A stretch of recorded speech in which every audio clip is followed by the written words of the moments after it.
Bienvenidos al podcast Ciencia y Cultura, donde la ciencia se entrelaza con la cultura, la literatura inspira la investigación y las artes dan vida a la innovación. Prepárate para sumergirte en conversaciones fascinantes, entrevistas inspiradoras y análisis profundos que te dejarán con ganas de más en este podcast realizado por el Departamento de Biblioteca Extensión Cultural. Sintoniza y únete a la conversación.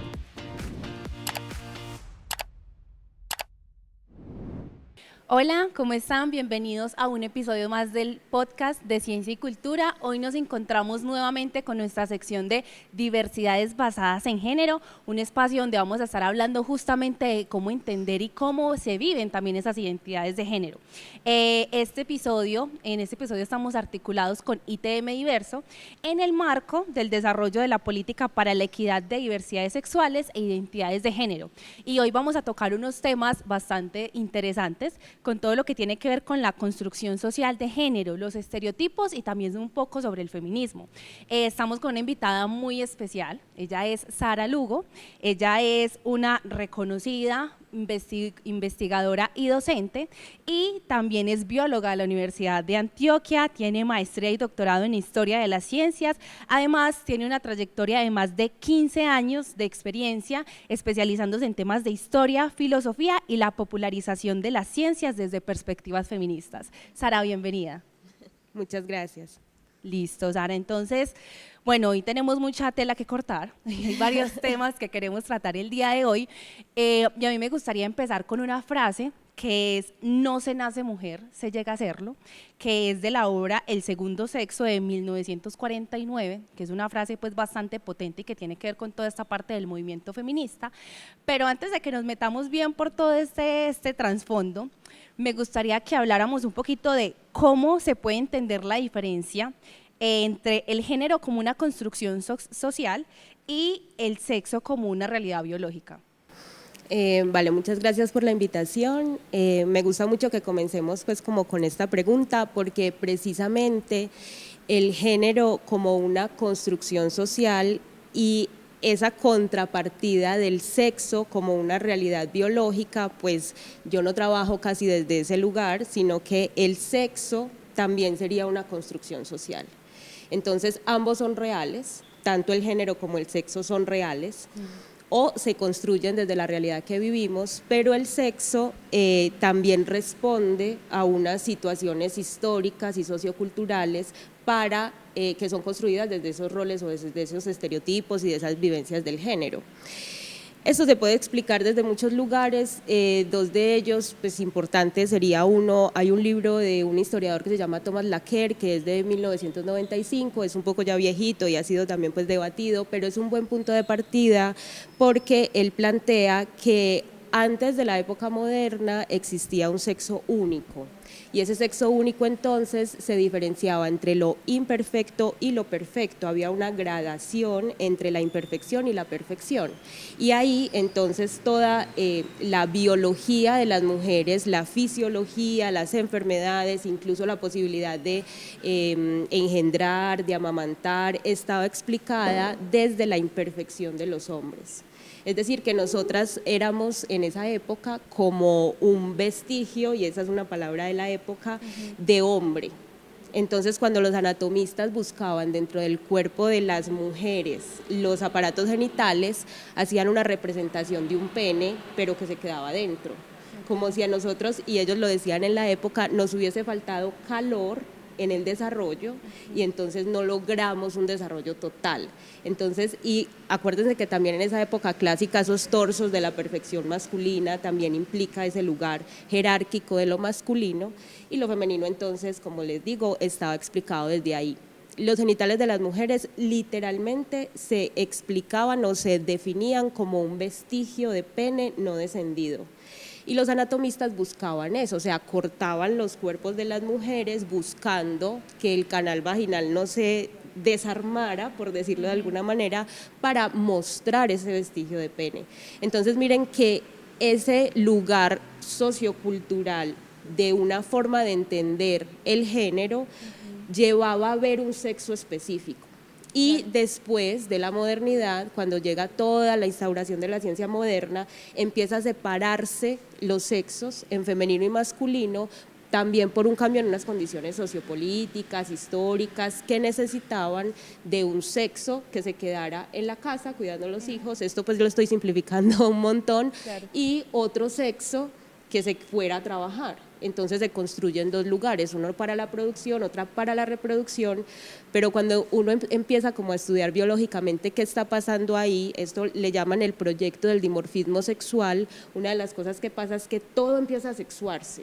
O sea, incluso las bacterias, que son una sola célula, que no tienen genitales, se habla de una bacteria donadora o una célula donadora y otra que recibe. Toda la biología epistemológicamente se empieza a construir desde ese dimorfismo sexual. Entonces, para resumir un poco y también siguiendo a dos investigadoras importantes, una se llama Anne Fausto Sterling, que tiene un libro Cuerpos Sexuados del 2006, y otra se llama Judith Butler, que tiene otro texto muy, muy importante que se llama El género en disputa, no recuerdo el título completo, creo que tiene un subtítulo, pero desde ahí podemos plantear que el sexo es un producto del género. Entonces, esa separación es muy artificial. Claro que sí, Sara. Y pues ya que nos estás hablando de todas, como un poquito esa diferencia, hablándolo desde la biología, ¿cierto? También hay un tema que no podemos dejar de lado, y es que evidentemente hay una construcción social sobre esto, y hay una construcción social sobre lo que es ser mujer, ¿cierto? ¿Qué es ese ser mujer? Ahora, hablándolo desde un punto de educación y de un punto cultural, ¿qué es ese ser mujer? Yo creo que una de las cosas importantes que podríamos como plantear en esa pregunta es que no existe una única mujer, es que existen mujeres, no solo una mujer. Entonces, construir un lugar o una persona que, no sé, como una identidad que generalice ese ser mujer termina esencializando un poco lo que serían las mujeres. Entonces, los planteamientos del feminismo de la tercera ola proponen una necesidad de desesencializar esa categoría. Podríamos tal vez construir esa categoría de mujer pensando más en un sujeto político que en una identidad. Y el concepto de identidad también es un concepto muy problemático, porque pues identidad cada persona la construirá desde diferentes lugares. Incluso, no sé, el deseo sexual o profesionalmente lo que tú hagas o las ganas de relacionarte con un contexto que tiene un orden, todo eso está como incluido en esa construcción identitaria individual. Y además todas las estructuras que están afuera diciéndote qué es, qué debe ser, qué hacer, cómo hacerlo. Entonces, hay algo que se llama el sistema sexogénero, y el sistema sexogénero lo plantean varias mujeres. Hay una que se llama Gail Rubin en un texto que se llama Tráfico de Mujeres de 1975, y hay otra que se llama Sandra Harding. Ellos construyen una categoría que se llama el sistema sexogénero, y eso pues tiene diferentes ámbitos. Entonces está el ámbito individual, el ámbito estructural y el ámbito simbólico, y todo eso se retroalimenta y conversa. Eso hace entonces que sea muy complejo identificar una sola forma de ser o una sola forma identitaria que construya esa categoría de ser mujer. Sin embargo, es importante la categoría cuando estamos hablando de un sistema social de derechos, porque ahí necesitamos un sujeto político que en un movimiento activista sí responda o vaya como planteando cuáles son las necesidades específicas de ese grupo. Entonces, una de las propuestas primero sería, en vez de hablar de ser mujer, de ser mujeres, en plural, y pensar en una posibilidad de lo político desde la diferencia más que desde la igualdad. Claro. Y sabemos que ahí está este tema pues como de las categorías, pero también otra forma de llamarlo es hablar toda la parte de los roles y los estereotipos de género que tenemos actualmente, llevándolo a esta parte femenina. ¿Cómo tú en este momento podrías definir qué es ese tema de los roles de género? Podríamos entonces plantear que los roles de género son lo que se le va asignando como socialmente y culturalmente a unas categorías definidas y determinadas según una asignación sexual que unos médicos hacen a unos genitales. Pero recordemos que también existen las personas intersexuales y las personas intersexuales deshacen un poco la posibilidad de construir esas categorías. Un poco no, las deshacen completamente y además le plantean a la medicina esa necesidad también entonces de que esa asignación de sexo pues sea un poco más diversa o más amplia.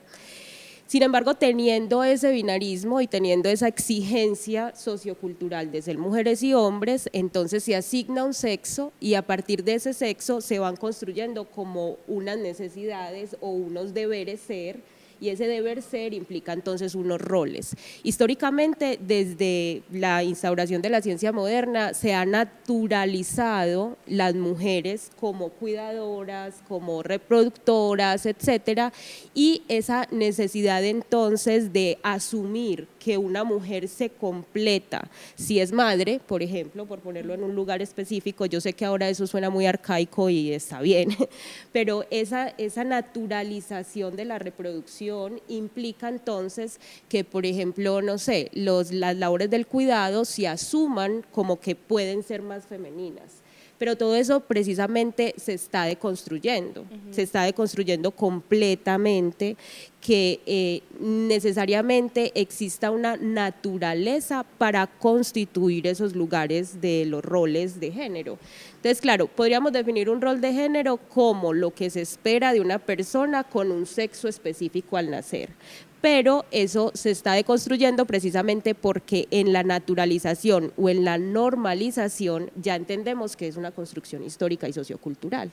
Entonces podemos transformarla individualmente. En la actualidad, ¿cómo piensas que se están deconstruyendo justamente esos roles? Ahí podríamos hablar un poco también entonces del tema de la diversidad sexual. La diversidad sexual y todas las categorías que nos proponen las personas actualmente para vivir esas posibilidades que desde los estudios de la diversidad sexual llamarían identidad de género, implica también una problematización de ese binarismo. Entonces la posibilidad de ser mujeres trans, de ser lesbianas, de ser personas, y ahí pues yo sé que estoy combinando tanto identidad de género como orientación sexual, etcétera, pero yo considero que todo eso hace parte de la construcción identitaria de una persona. Pero también hay personas pansexuales, también hay personas agénero, también hay personas, como dije, no binarias, y en esa apertura a posibilidades de ser, pues empiezan a construirse otras formas de estar en el mundo, otras formas de relacionarte con el trabajo, de relacionarte con las relaciones, de relacionarte con pues, las relaciones erótico-afectivas, por ejemplo, pero también de relacionarte con los animales, con lo que comes. Entonces se construye y se diversifica esas únicas dos formas binarias que históricamente desde la modernidad se han construido. Claro, Sara. Digamos que saliéndonos ya como un poquito de este tema, pues como del género que hemos ahí profundizado ahí un poquitico, también hay otro tema que me parece interesante que quisiera tocar contigo el día de hoy y es el tema del feminismo. Cuéntanos un poquito, pues digamos que todos tenemos como una vaga idea de qué es el feminismo, pero háblanos en realidad qué es, o bueno, en realidad no, pues desde tu perspectiva, ¿qué es el feminismo? Pues bueno, me alegra mucho que estés ya cuestionando esa palabra de lo real, eso pues es un poco la idea de qué es lo real, también se queda ahí como sobre la mesa y problematizado cuando uno habla de este tema. Te voy a decir para mí el feminismo pues ha sido muchas cosas, ha sido un movimiento político evidentemente, ha sido una revolución también y yo creo que desde mi punto de vista es lo más importante, o sea, para mí el feminismo ha sido una revolución, pero la revolución que a mí me gusta y la revolución a la que yo he asistido de alguna manera es desde la academia. Entonces, para mí el feminismo es un área de conocimiento y es un área de conocimiento que propone nuevas epistemologías para entender el mundo, tanto sociocultural como el natural. Ya hemos hecho pues como ese link y esa no necesidad de separación entre lo natural y lo cultural, sino que están brincadas las dos construcciones, pero el feminismo ha propuesto una lucha, una defensa incluso, por ejemplo, a términos que son muy grandes en nuestra forma de construir el conocimiento, que por ejemplo te pongo uno, la objetividad. Entonces el feminismo ha construido una pelea o un cuestionamiento a conceptos que científicamente muchas veces no cuestionamos. Entonces la objetividad, lo universal, lo neutral que se puede pensar que tiene el conocimiento, el feminismo ha planteado otras formas de hacerlo. Hay una otra investigadora que se llama Donna Haraway, tiene un artículo muy interesante que se llama El conocimiento situado, no me acuerdo exactamente, tiene otro subtítulo también, pero con el conocimiento situado lo pueden encontrar. Y esta forma de construir el conocimiento apunta precisamente a la no generalización, que hablábamos ahorita, a ese concepto de mujer, sino de mujeres, pero también a situar el conocimiento geopolítica e históricamente, es decir, los problemas a los que nos enfrentamos a veces intentamos extrapolarlos a otros lugares, a otras formas de vida y no necesariamente podemos hacer esto. O sea, las respuestas en los proyectos de investigación y en las construcciones como del saber que responden a un problema específico, muy difícilmente se puede trasladar a otro lugar. Entonces el conocimiento situado implica entender desde dónde estamos leyendo, pero también implica reconocer que hay ciertos privilegios, que hay un privilegio que nos permite ver de una manera el problema que estamos intentando resolver. Y reconocer esos privilegios también nos ayuda a reconocer que hay una parcialidad, es decir, yo no voy a poder ser objetiva en la resolución de esos problemas. Entonces, claro, para mí la revolución que hace el feminismo lo hace ahí, en la academia, en lugares en los que la transformación es muy profunda porque deconstruye binarismos, por ejemplo, entre lo natural y lo artificial, deconstruye dicotomías porque tenemos un pensamiento muy dicotómico, deconstruye formas de hacer, de investigar, etcétera.